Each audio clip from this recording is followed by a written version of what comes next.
Hey guys, welcome back to Waters Family Homestead. Well, I managed to get all the grass cut without breaking a water line this time. And I got the tiller and ran down each row of potatoes here. I know they're not straight, but you know, it is what it is. Next time I might run a string or something. But I've got some coming up. I don't know how many. I think the other day I counted it was like 8 or 10 of them. So I don't know how many is actually coming up right now, but I tried to stay a few inches from them and ran down with the walk behind tiller. And I went ahead and did extra row there. But went down both sides here and then came back down the middle because it was just a little bit wider than 2 passes. Excuse me. That's the second row. And there's still some grass there, but if I hit that with the tiller, I'm going to hit the potatoes. And then I ran on each side of the corn, which y'all can see my rows are crooked as daylights, but I ran down this side once and over here because I figure I can bring the tractor in with the harrow, with the disc harrow, and hit this side since there's nothing else over here. Whew. But my grandson had a birthday party today. The oldest daughter's youngest child turns 5 tomorrow, so got this done. Now that I've got it tilled, that ground's hard, y'all. I'm gonna go ahead and bring that sprinkler back out and set it up and try to let it soak in while that ground's, you know, nice and tilled up, at least across the top, and see if I can't help it grow a little better. But I've got all the adults out. Remember, I cut this part the other day when I broke the water line. So, and something I didn't tell y'all, I have been picking blueberries. So I've got a quart Ziploc bag in the house, and what I do is I'll pick me a big old handful. Actually, the first time was 2 big handfuls.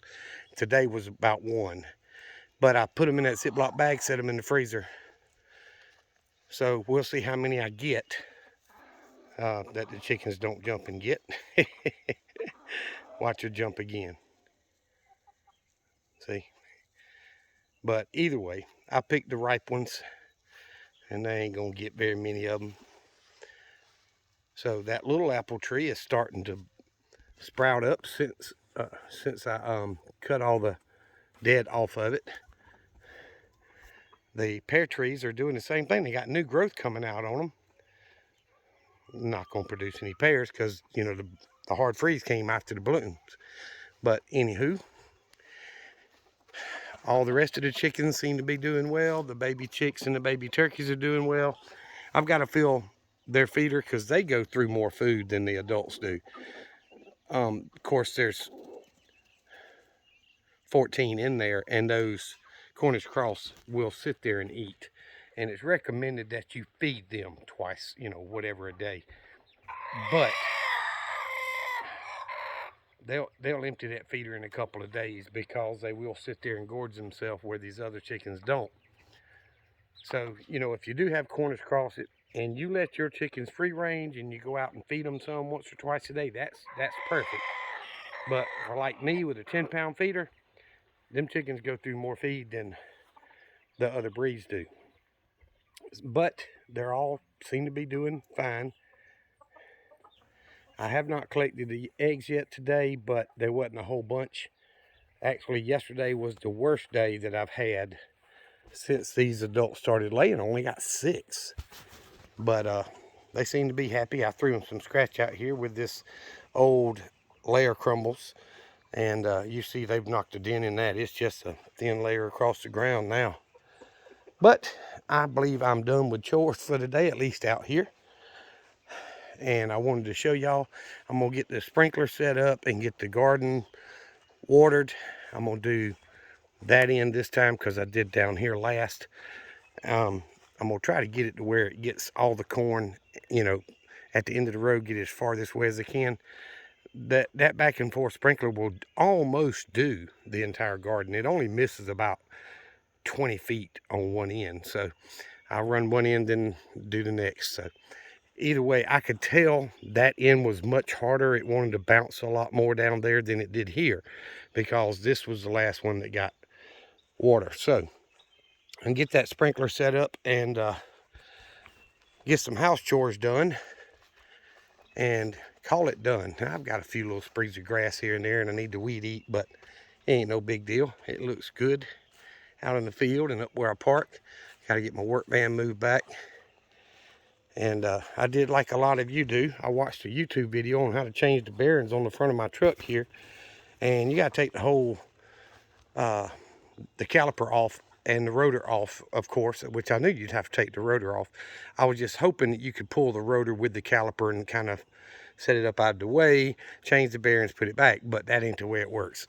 They mount into the rotors, which is, you know,